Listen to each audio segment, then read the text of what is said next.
Hello, my name is Joshua Yehl, IGN's resident Pokémaniac, and I flew across the world to Japan to cover the 2023 Pokémon World Championships in Yokohama.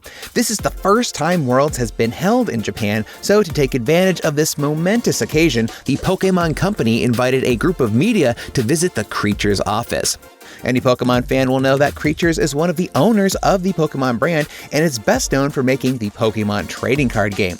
As a competitive Pokemon player myself, you can imagine I was totally chill during the whole tour.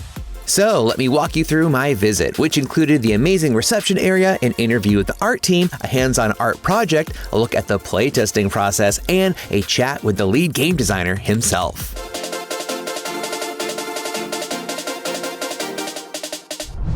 So we walk into Creatures and the lobby is this big white room with white walls made up of thousands of small metal Pokemon cards. It was kind of trippy walking around. There were 3 big stone Pokemon cards on the wall: Charizard, Blastoise, and the iconic Pokemon card back. They looked like ancient carvings and were bursting with crystals and precious metal. It was so cool. They told us the small cards on the wall had hidden energy cards, so we went around like kids on an Easter egg hunt trying to find them all. They actually removed Fairy from the trading card game a couple years ago, but we never forget. There's a Fireland to the left of Charizard. I never would have guessed that. Next, we went downstairs to the Creatures relaxation zone, but they wouldn't let us film because that's where they're actively developing new secret stuff. So here are some photos they gave us to share. It's a large area with tables and chairs and lots of Pokemon statues scattered about, like a Snivy hiding in the planters. There was a coffee bar made to look like the Hi-Hat Cafe from the Detective Pikachu movie, complete with a maquette of Detective Pikachu on the countertop. Hope he doesn't get any fur in the coffee. They had a TV with a Switch and PS5 for playing video games during their breaks, and there was a giant Snorlax plushie sleeping on its back with a Pokeflute replica on its tummy. We were encouraged to pet the Snorlax, and I can totally see why, because he's super soft and comfy. Do you think they let them take naps on his belly? We went back upstairs and interviewed the illustration team.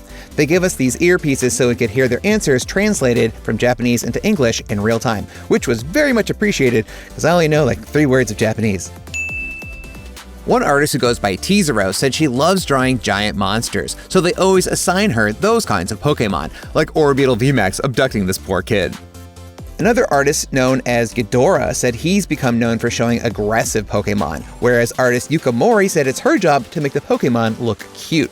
She's known for her signature clay models that are photographed to make Pokemon card art. I am a big fan of her work because yeah, it is so cute. And I lose my mind just a little bit when she says she's going to teach us how to make a clay Pokemon model. She says we're going to make Magnemite, just like the one she made for this card. She gives everyone a packet of supplies with different colored clays and Magnemite's accessories. First, we take a peanut-sized chunk off the main white blob to use for the eyeball, then we mix in the little blue and green blobs with the white to make that nice blue-gray metal color. She gives me some advice on how to mix it, and I tell her I think I'm getting the hang of it because I used to help my dad knead pizza dough when I was a kid. Then we roll it all into a ball. I handle the clay a little too much and it starts to dry out. Oops. We use the white blob to make the eyeball and add the black for the pupil. Since mine is already misshapen because I dried it out too much, I decide to play into that and make him kind of depressed. I think it's working. Now it's time to add the accessories, making sure the blue and red magnets are aligned just like in the picture. Everyone else did a great job. Me, maybe not so much. But theirs looks so cute. I asked Yuka to grade my Magnemite, and she said it could stand to be a little more round and smooth, and I say that his dents and cracks are totally on purpose and that they give him character.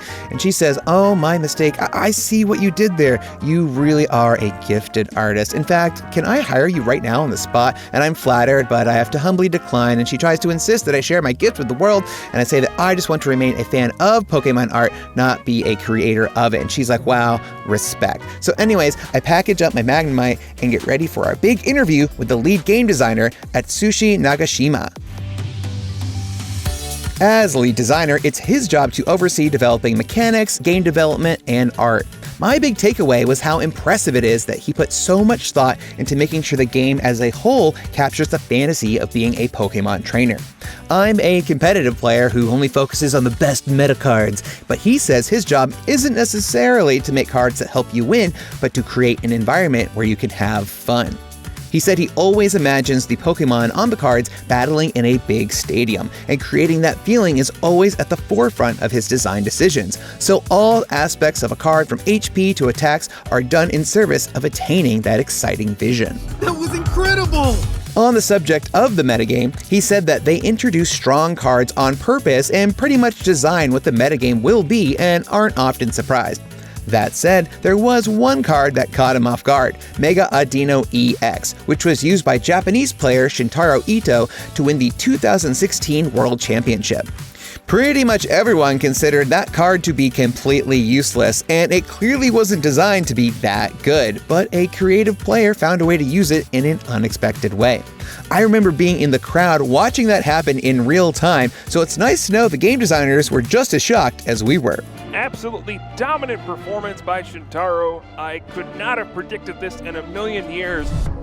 So whose job is it to ensure Pokemon cards are balanced? The Pokemon TCG playtesters, which sounds like a dream job if I've ever heard it. They showed us some proxy cards they use to test new cards. They print out the cards on paper and glue it to a real card, not unlike I would do at home, but theirs look way better. They showed us an example of how they balance cards by setting up a scenario with 3 Venusaur EX that have a healing ability. They said they had to adjust the amount it heals to ensure it would offer some healing but not create a squad of immortal Venusaurs. They said there's an important skill that playtesters need to have, and it's the ability to come up with weird board states like that to really explore what a card can do, which is a lot different from skills that make a good competitive player. And that's when I realized I would be terrible at this job. Finally, they tell us they have a playtesting room where their group of 18 playtesters play the game 7 hours a day. And in that room are all these filing cabinets containing a copy of every single card ever created. I had always dreamed of what this place would be like, and I suddenly felt a bit emotional, like Charlie walking into Willy Wonka's chocolate factory for the first time, but with less death traps. I want it now! Well, that wraps up my visit to Creatures. To say I had the time of my life is an understatement. I never wanted to leave, but seeing how much security they had around the place, it's probably best I left of my own accord. Getting a look behind the scenes at how they make the Pokemon TCG gave me a new appreciation for the game I love so much, and at the very least, it showed me I'll always have a career as a clay model artist waiting for me should I choose to pursue it. Right? Right? Well, that's all for now. Keep it locked to IGN for more from Pokemon Worlds.